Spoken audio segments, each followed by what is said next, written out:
This guy named Denmo popped up into my feed. Men aged 25 to 35 are having an existential crisis right now, and I'm in that age bracket. And I'm not really having an existential crisis. I did have one. I'm over it. Let's see what he's got to say, though. Because I feel like I'm going to agree with a lot of the things that he's going to say, but I've got some things to say about what he's possibly going to say. So let's get into it. What's up, guys? Welcome back to another video. So today Was not expecting that voice. we're going to be doing a raw one, and I'm going to talk about the fact that the majority of the people that you know are going through an existential crisis, especially as a guy. Like, it's such a dude thing to like bottle up your emotions inside and then just put them into working out or doing work or pursuing a hobby or something like that. Whereas girls, anytime they feel some kind of pain or uncertainty, anxiety, they have like a million people to talk to. Like, girls literally will have group chats and Snapchat each other every single day. Guys, we'll go like months at a time, sometimes years, without talking to other friends of ours. And then as soon as we run into them, like, oh, what's up, dude? How have you been? Oh, I'm good. Yeah, I don't do that. If I've got some issues, I might let it fester for maybe a week, maybe 2 weeks, but it's coming out, and it's all going to come out, and we're going to sit down and talk about it. I think our biggest strength, though, is we sit down and smoke and play games when we're talking about it. So Everybody says they're good, right? But let's be honest, we're not doing so good, right? I'm talking about those of you that are like 25 to 35. You're a little bit over your mid 20s, and you're starting to kind of like get confused about the trajectory of your life. You're not really sure what you're going through or how to navigate it, because how do you drive something if you don't know what you're driving, right? So I'm going to kind of unpack that over the course of this video. But when you're going through something, maybe yeah, I think they just don't have a mission. I mean, I don't really have much. I would say I have almost nothing, but I've got a mission, so I'm not really having a crisis. it's like you're not sure what you want to do with your job, or you got some relationship issues. You never want to actually ask for help. You never want to tell anybody until the last possible minute when you absolutely have to. So I just started hitting up old friends of mine that I haven't talked to in a while. I called them, hey, let's hang out, let's grab some drinks, let's go to the movies, whatever it is, right? I did this with like 5 or 6 different friends, and each one of the friends I spoke to, instead of like accepting the typical like, hey, how you doing, man? Oh, I'm good. I was like, nah, man, tell me what's actually going on. Because you're gonna have a lot of people in your life that'll say, hey, what's up, dude? Everything cool? Yeah, everything's fine. And then they just leave it there. They leave it at surface level. I think that we do that as men because we respect like that you don't want to talk about it, you know? And there's so many guys that you know, girls too, that deep down, they're not happy. They got some issues going on. They're having an existential crisis, but they don't want to talk about it because it's like, hey, I don't want to talk about myself. I don't want to complain or whatever, right? I remember talking to my I don't know, maybe it's just because I put myself out there as somebody who's easy to talk to. People tend to spill everything to me. I've heard some things, but I also don't tell things about them. So maybe that's why people come to me, because I don't have a big mouth. I do have a big mouth when it comes to saying what I think, but saying what other people think or what other people do, I will only talk about it if everybody already knows. one friend, and he's in real estate. Things have been very slow lately, and he's in a bad situation. He's at this firm, and they're putting all this pressure on him to sell more houses. But the way that they like get more business is doing pretty shady stuff, like big high interest loans. It's like, you know, those companies where like, hey, if the bank won't give you money, we will. Just like high pressure selling. I could tell that it was weighing on him because he also lives at home with his parents. He's trying so hard. He's cold calling, he's going door to door, and he's just not getting the sales he needs. And because of that, he feels like a loser, and he feels like he's just not doing good enough, right? And when you feel that way, it affects your confidence everywhere else in life. So, you know, his dating life isn't going so well. Then I talked to another friend. He runs his own business. This year, things have been very slow, which is a common theme here in Canada. Business is slow, taxes are high, the government's just Oh, hey man, there's your problem. You're in Canada. What are you doing in Canada? on a whole new fucking level, and it's just crazy right now. People aren't paying for the services he offers anymore, so his employees are like taking jobs at other places, and he just feels like such a lack of control because like this business he started doing construction, it was only supposed to be a temporary thing. He started a couple years ago because he needed money, but like each year he's like, okay, then I'll do something else. But he's just been stuck in this trade, right? And you can just see that every day he's showing up and working 12 hours, but he doesn't want to. He got hit with a massive tax bill this year, which is, one of the things about Canada. When Just do something else. But I don't know how Canada works. Can you do just something else, or do you have to like have a permit to switch your job? I don't know, man. Canada seems like a very, very weird place. It seems like communist to me. But I would just like start doing something else, man. If I didn't like what I was doing, I'd go mow yards, which is what I'm kind of doing now. you own a business, you have to pay a lot of taxes, and the government makes it hard to make any kind of money at all. Like every incentive to do good in society, the government's like, no, no, no, no, no, no. Here's another tax. I had this other friend. He's a genius. Okay, he's super talented. He makes apps. He codes. The guy's a complete wizard. Okay, but he wants to be a musician. He doesn't care about money. He doesn't care about business. He's just doing it so that he can create his art. And that's something I empathize a lot with because that used to be me. Like when I was like 19 years old, I wanted to be a musician, but I knew I couldn't make a living doing it, so I went into the trades, right? But That's crap. That's complete crap. You can make a living doing it. You just don't have the heart or drive enough to do what it takes to actually get there. I've seen people making $500 a day just on the streets playing guitar. Like, man, what are you doing? If you want to be a musician, be a musician. I know I have plenty of friends who are just musicians, and I live in a small area. And they just go to all the bars.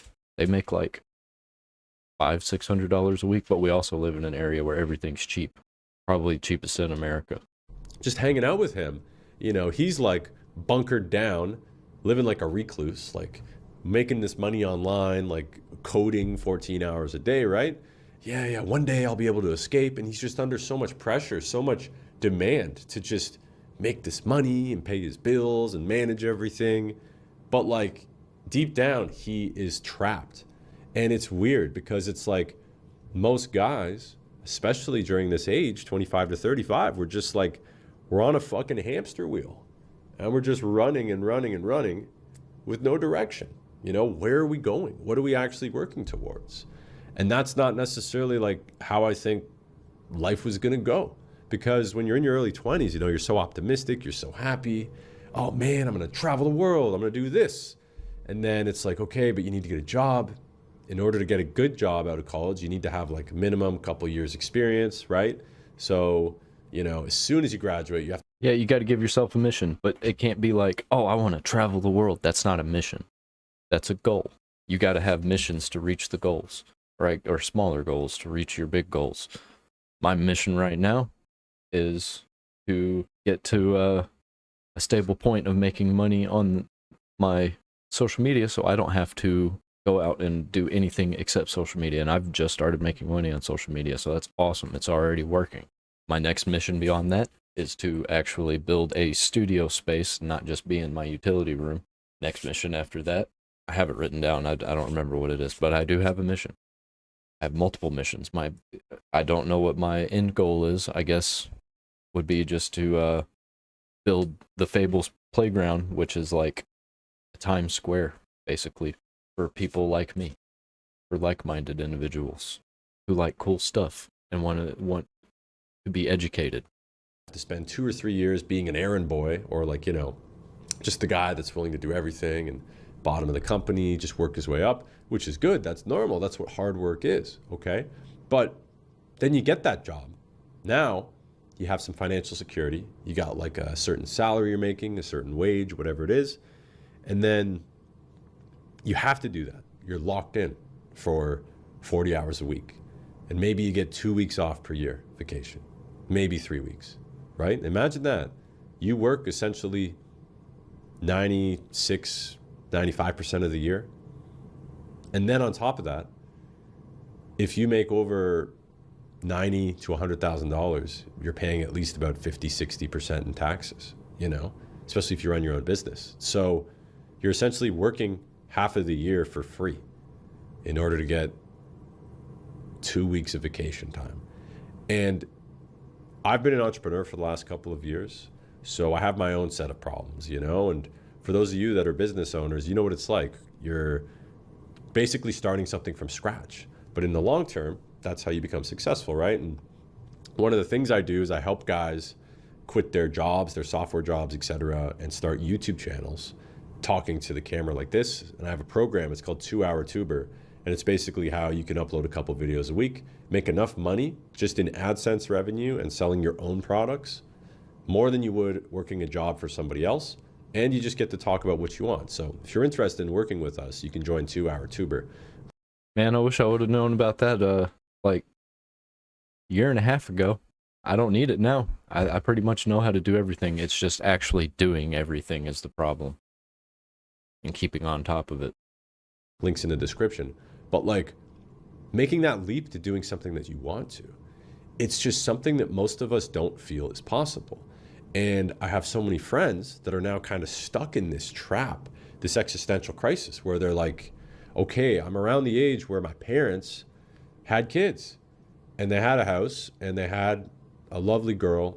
And, you know, on weekends you drink with friends and you play sports and life's good, right? But now it's just like, there's this bubble that everybody seems to be stuck in, you know, because most of my friends, they have so much potential. They have so many things that they'd be really good at, but they're just scared to take a chance. And I don't know if it was like Schmovid a couple years ago that really shook everybody up, but like just the financial uncertainty, the lack of trust in the government, the lack of trust in anything. I've always not trusted the government. Everything's just, you know, everybody's getting on board and everything's getting more out of control. Everybody should have been on board in the first place, because the more government gets involved, the worse it gets. Anymore. Like, you can't believe what you hear in the news. You can't believe what you see on social media. Every job is potentially being replaced in a couple of years by AI, and you can't trust your employers that say that they love you forever, but they'll quickly fire you and replace you with somebody that'll work for less than you do, overseas especially. There's so many reasons for guys to just not believe anything anymore. And meanwhile, yeah, because their mission is money. Money cannot be your mission. Money is a tool to get your mission done. And their mission is money. When you have investors, that's your mission. They have the wrong mission. They're the villains in this story. You're stuck in a gig that you don't enjoy. You're working long hours. It's a lot more difficult than ever before to date and make new friends. And it's not even because, like, look, in a lot of my videos, I help guys with social skills, and I have a program called Socializer School. It's where I help guys build social circles, approach and attract girls in real life and stuff. I usually work with guys that are making a good amount of money in their 30s, you know, software engineers, that kind of thing, but they're struggling with dating, right? So they pay me and one of my coaches in my group, or they just get the program as it is and they go through, they get a girlfriend and stuff. You know, a big issue is approach anxiety and guys that don't want to do that. But I think that the main issue is a mental health issue. It's not a dating issue. It's a mental health issue, because so many guys would love to date, but they're just like, I'm not ready yet because, you know, oh, I got this job I'm working on. I need to put in more hours so I can get a promotion. I need to get the quarterly bonus, right? I need to be going to the gym constantly, you know, because there's all these protocols I got to follow. I got to wake up 6 a.m. and I got to see the sunlight, you know, and every hour of every day, guys are just focused on like 10 years from now. And this is where champions are set aside from like average people, I suppose.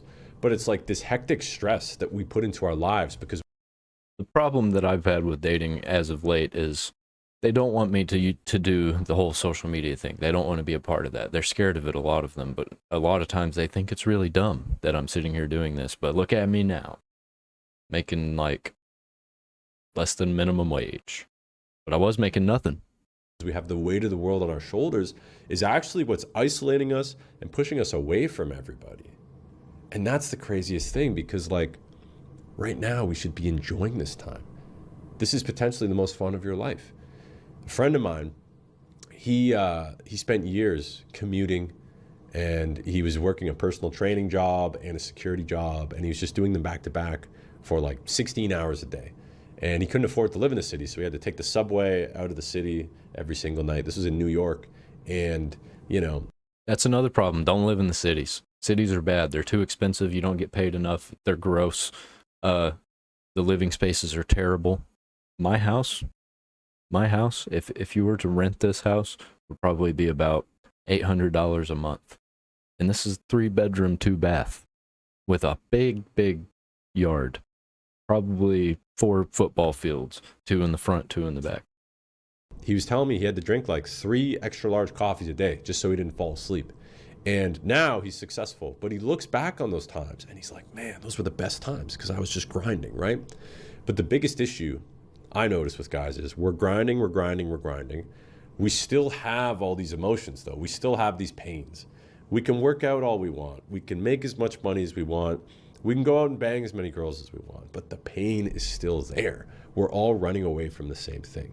And in my opinion, as much as you think that you need to wait to reach out to friends, you need to do something big or successful first so that you have something to talk about with them, there is no perfect time. You just got to reach out to them. You just got to spend time with them. You just got to hang out with them, because as guys, we are all going through the same existential crisis, but we all feel like, Yeah, man, I just had my 10-year class reunion not too long ago. And some of the people I saw there, I did not expect to see there. And they are not doing what I expected them to be doing. And they're not doing how I expected them to be doing. Some of them are doing better than I expected. Some of them doing a little worse than I expected. You never know. You never know. You got to talk to people. Some of them you might end up liking now, even though you hated them in school. Some of them you might hate now, even though you were best friends in school. There's an elephant in the room, but let's just not address it. Let's just ignore it. Let's just pretend like that's not even there and everything is A-okay. But it's like, why? Everybody else is feeling the same way. And that's why my videos resonate with so many people. I did a video a couple months ago. Everybody around you is faking it. And everyone's like, damn, this hit the fucking nail on the head, especially if you're from Ontario or Canada. So my tip for you is to just reach out to some of your close friends and be like, hey man, how's it going? And they're like, oh, I'm okay. And be like, dude, how are you really doing though? Like, are you enjoying your job? Are you enjoying your relationship? That is good. What's that your is good. plan? Do you want to be doing this right now? I can help you, Like, I have a lot of friends that I've helped switch careers. I got a bunch of my friends in the online sales. I got a couple friends that are going to start working in socializer school as coaches because they're like really good at dating and productivity and stuff. And, I've helped some friends set up businesses and stuff, helped them become YouTubers with my 2-hour tuber program. Like, there are ways you can help your friends. And you might not understand what they are now, but maybe your friend just needs somebody to talk to. Maybe they just need somebody to listen to them. Or like something that a lot of guys don't want to admit, but like, hey, maybe I picked the wrong career. Maybe I want to try something else. Maybe I want to go back to school. Maybe I want to move to Thailand or Bali or something like that, Maybe I need to go into monk mode, but I just don't have anybody to do it with. There's so many issues that a man our age is going through, and there's so many like solutions that are right there, but you're not going to figure them out on your own. You need feedback. You need somebody to listen to you. Also, you need somebody to tell you you're crazy, bro. Like, a lot of the time you might be thinking, oh man, my life sucks, nothing's my problem is everybody thinks I'm crazy and they tell me not to do the things that I'm doing, and then most of the time they end up working out. So I stop listening to people. So I don't that's a little bit depends on who you're talking to and where you're at, I guess. It's gonna work. And you're wrong, but you don't have anybody to be like, dude, you're being delusional. That's not true. You're doing fine, man. And that's what I noticed as I started to kind of reconnect with people over the last couple of weeks. Like, so many of them are not doing so good. But from the outside looking in, I'm like, man, this guy's crushing it. Because, you see them on social media, right? You see people, the photo of them together with their chick, or like thumbs up at the hockey game or whatever. But then you talk to them and you find out they're fucking miserable, man. They're staying up late on weekends, drinking, playing video games. And it's like, you don't know that because You don't actually sit down and talk to them, right? Anyways, you might not think it, but a lot of your friends would love to hear from you, and you could be the big brother to them that they didn't have. And when you help other people with their issues, it allows you to set aside your own and focus on other people, which actually makes you feel more human. Because at the end of the day, the reason we make money, the reason we work so hard at the gym, the reason that we get good at stuff is so that other people like us, so we could provide value to others, okay? And you might not realize it, but just being there for your homies, especially as we all go through this existential crisis together, is probably one of the most valuable things that you can do. And the best part is, it'll make you feel better as well. So, guys, let me know down below, what's your age? What's your biggest problem right now? What are you going through? And once you do comment that down below, I want you to take a look at all the other people that also comment down below, because you'll realize, wait a second, I'm not the only person that's like this. Everybody else is like this too. Now, if you need your dating problem solved, check out Socializer School. If you need a YouTube channel. My biggest problem right now is that you haven't hit the like button and that you haven't subscribed. What are you doing, man? Everything would be so much better. Course, how to start a business online. Check out 2 Hour Tuber. And we also have a free men's community with some workout guides, self-improvement stuff, real basic stuff if you just need to really kind of reset your life, get on a new workout routine and all that stuff. You can check out the free group in my description below. And yeah, I'll see you in the next one. Keep going, bro. Yeah, man, that was a good video. I like this guy. I'm gonna give him a like and a subscribe. That's what you should do for me and this guy. Denmo. Agreed with most of that. That was a better video than I thought it was gonna be. I thought it was gonna be him saying that he's in an existential crisis. But yeah, hey man, everything's gonna be all right. You just gotta keep working at it, gotta keep going. Don't get yourself twisted. And don't be drinking all the time. Don't be doing drugs. Exercise a little, even if it's just going out and walking across your yard and coming back. Let your dogs out and go out with them.